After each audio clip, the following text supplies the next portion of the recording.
शंकराचार्य जी का विमान घूमता रहा आकाश मार्ग पर, लेकिन उतरने नहीं दिया गया।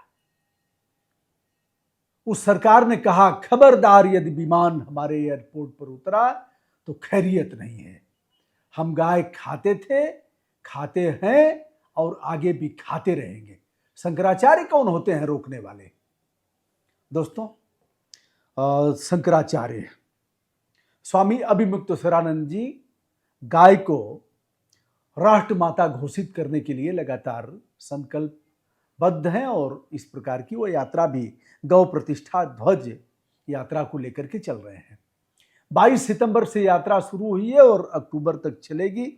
हर प्रदेश में वह गौ प्रतिष्ठा ध्वज फहराएंगे। अरुणाचल ने वापस कर दिया। अरुणाचल के जैसे ही एयरपोर्ट पर पहुंचे वैसे ही अधिकारियों ने घेर लिया और कहा कि अरुणाचल के भीतर आप मत जाइए। किस गगन मार्ग में उनका विशेष विमान उड़ता रहा और फिर एयरपोर्ट अथॉरिटी ने उन्हें उतरने नहीं दिया। हम उस पर भी बात करेंगे और यह भी बात करेंगे, देसी गाय को महाराष्ट्र सरकार ने गाय को राज्य माता का दर्जा दे दिया है। यह देश की पहली सरकार है, महाराष्ट्र की शिंदे सरकार, जिसने गाय को राज्य माता का दर्जा दे करके, आगे चुनाव भी है, चुनाव में उनको कितना नफा होगा कितना नुकसान होगा अब यह तो देखना बाकी है। फिलहाल कह दिया, गाय को मारना तो वैसे भी आपराधिक कृत्य है, लेकिन जैसे ही अरुणाचल में पहुंचे उसके पहले ही अरुणाचल के और नागालैंड के लोगों ने कहा कि पहले उत्तर प्रदेश में रोकें, गायों का वध रोकें और गाय का सबसे बड़ा व्यापार होता है यानी बीफ का व्यवसाय, उसे रोके शंकराचार्य जी, उसके बाद हमारे प्रदेश में आएंगे। नागालैंड में सफल नहीं हो पाए, अरुणाचल में भी वही हाल हुई। नागालैंड के प्रदेश अध्यक्ष, भाजपा के प्रदेश अध्यक्ष ने सबसे पहले विरोध जताया और कहा कि हमारे प्रदेश में आने की जरूरत नहीं है, हम गाय खाते थे, गाय खाएंगे और खाते रहेंगे। यह हमारी संस्कृति का हिस्सा है गाय खाना। तुम्हारे लिए गाय माता हो सकती है, हमारे लिए गाय जानवर है। दोस्तों, हम भी अरुणाचल गए थे, उन दिनों में यूट्यूबर नहीं था। मैंने देखा जिस तरह से यहाँ बकरे लटकाए जाते हैं दुकानों पर, वैसे ही वहाँ गाय की गर्दन लटका करके मैंने कई स्थानों पर देखा। मैं गया था मेघालय। मेघालय में तमाम जाति वर्गों के लोग खाते हैं और गाय के खून से ही आपको आगे बढ़ना पड़ेगा, ऐसा वहाँ के लोगों ने बताया, क्योंकि गाय सुबह सुबह हजारों की संख्या में गायें कट जाती हैं और जिस पिकअप में लाद करके ले जाया जाता है तो खून गिरता है जमीन पर यानी सड़कों पर। मैंने वहाँ भी देखा गायों की स्थिति।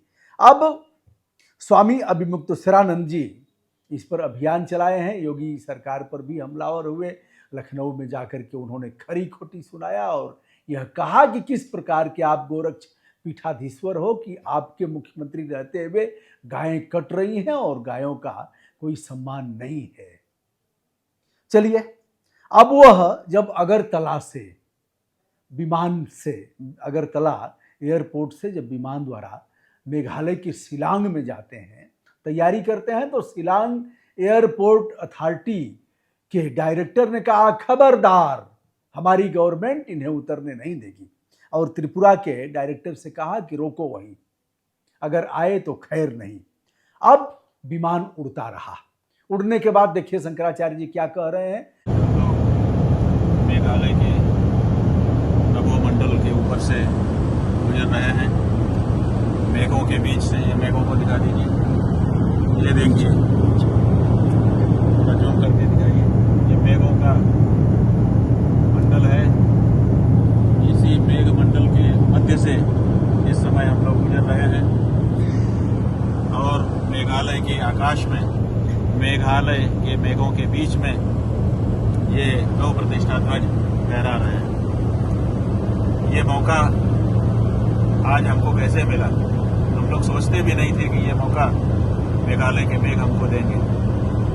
हम लोग तो मेघालय की धरती पर जाकर के गौ प्रतिष्ठा ध्वज को फहराना चाहते थे, लेकिन वहां पर कुछ लोग विरोध के लिए आ गए कि नहीं, आप यहाँ नहीं आ सकते और आकर के गौ प्रतिष्ठा ध्वज को नहीं फहरा सकते। हालांकि ये उचित नहीं था उनका विरोध, लेकिन फिर भी उन्होंने विरोध किया और वहाँ की सरकार ने भी हमारे नागरिक अधिकारों का, जो भारत के नागरिक होने के कारण हमारे नागरिक अधिकार है, किसी भी प्रदेश में निर्बाध रूप से जाना और वहाँ जाकर के अपने हृदय की बात कहना, वहाँ के लोगों से मिलना जुलना, उसका हनन किया और हमको उतरने नहीं दिया।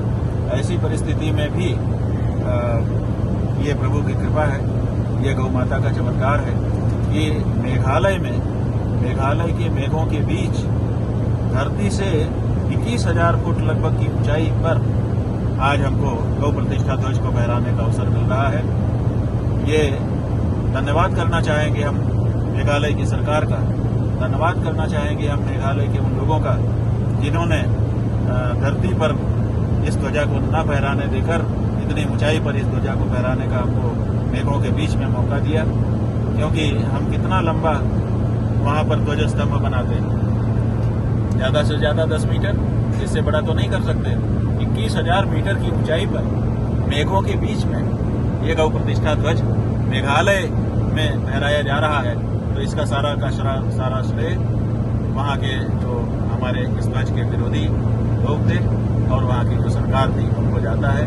इसलिए हम इस अवसर पर उन सब का अभिनंदन करना चाहते हैं और कहना चाहते हैं कि हमको रोकिए मत, हम अपनी बात कहना चाहते हैं, बड़े प्रेम से आपके बीच में आकर के कहना चाहते हैं, हमको आने दीजिए और हमारी बात सुनिए, अपनी बात भी सुनाइए और हम लोग मिल करके कोई रास्ता निकालें ताकि ये जो खाई हम लोगों के बीच में खुदी हुई है ये समाप्त हो और हमारा और आपका हृदय एक बने, नेक बने और हम सब मिल करके अपने देश और अपने प्रदेश और अपने समाज की उन्नति कर सकें। मेघालय की जय हो, गौ माता की जय हो और आज के इस परम अवसर की जय हो जिसमें मेघालय के मेघों के बीच में 21,000 फुट की ऊंचाई पर गौ प्रतिष्ठा ध्वज को फहराने का हमको मौका मिला।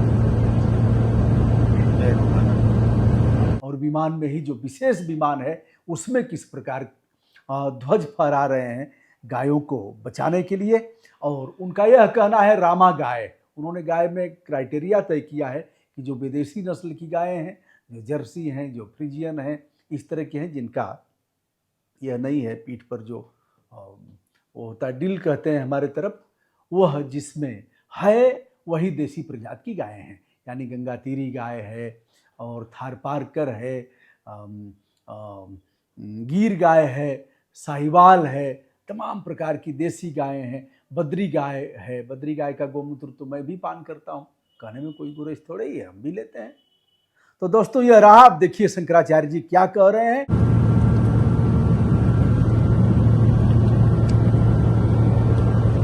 मेघालय के इन मेघों के बीच आज जो ध्वजा हमने फहराई, अभी हमारे सहयोगियों ने हमको बताया जब हमने ये बात कही 21,000 मीटर की ऊंचाई पर, तो इन्होंने बताया कि हम लोग सब जगह पर जो ध्वजा फहरा रहे हैं उसकी डंडे की स्तंभ की ऊंचाई 25 फुट रखते हैं, 4 फुट जमीन में चला जाता है, 21 फुट ही ऊपर रहता है और यहाँ 21,000 मीटर की ऊंचाई पर ये ध्वज फहराया गया। तो ये बहुत गजब की बात है। इसका मतलब है कि प्रकृति, दैवी शक्ति कहीं ना कहीं इसमें एक संदेश दे रही है कि 21 की संख्या आज भी बरकरार रहेगी। और दूसरी बात यह है कि जो अभी हमारे सहयोगी, हमारे आंदोलन के नेतृत्वकर्ता गोपाल मणि जी बता रहे हैं कि देखिए गजब की बात है कि सबसे ज़्यादा विरोध उत्तर पूर्व में मेघालय के लोगों ने किया और सबसे ऊंचाई पे गौ माता का जो ध्वज है वो मेघालय में ही फहराया जा सका। इसका मतलब है कि गौ माता के ध्वज का जितना विरोध होगा, गौ माता का ध्वज उतना ही ऊपर जाएगा। तो ये बहुत बड़ी बात है और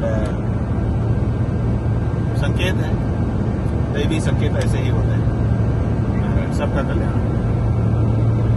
और शंकराचार्य जी के इस अभियान को सम्मान दिया है महाराष्ट्र की शिंदे सरकार ने, जिसने कहा है कि हम 50 रुपये प्रतिदिन सरकारी गौशालाओं को सहयोग भी करेंगे, जो लोग गाय पालेंगे। सनातन और गाय से पुराना संबंध रहा है। गाय के रोए रोए में तमाम देवताओं का वास होता है। इसके दूध, इसके गोमूत्र और इसके गोबर का बड़ा महत्व है। आयुर्वेद भी इसे स्वीकार करता है। दोस्तों, मैं हूं ब्रजभूषण दुबे। संपूर्ण विनम्रता के साथ हमारा प्रणाम स्वीकार करें।